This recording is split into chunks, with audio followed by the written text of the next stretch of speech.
కనిపించేది గోకులపాడు, నక్కపల్లి దగ్గర అటు రోడ్డు.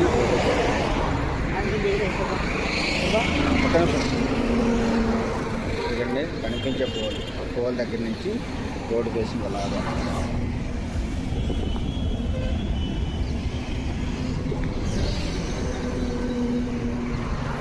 ఇలా మొత్తం అంతా రోడ్డు ఫేసింగ్ వస్తుంది. వెనకాతల కనిపించే గడ్డి వరకేనండి. రోడ్డు విత్ చాలా ఎక్కువ వస్తుంది.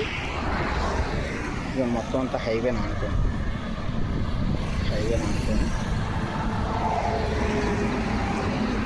ఇట్టంతా మొత్తం రోడ్డు ఫేసింగ్.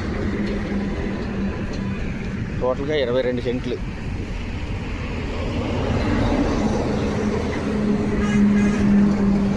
కనిపించే పోల్ వరకు మొత్తం రోడ్డు ఫేసింగ్ వస్తుందండి. ఆ కనిపించే వెనకాతల పోల్స్ మొత్తం 22 సెంట్లు. 1 సెంట్ వచ్చి 6 లక్షలు చెప్తున్నారు. 5.5 లక్షల వరకు అవ్వచ్చు. ఇంట్రెస్ట్ ఉన్న వాళ్ళు కాల్ చేయండి.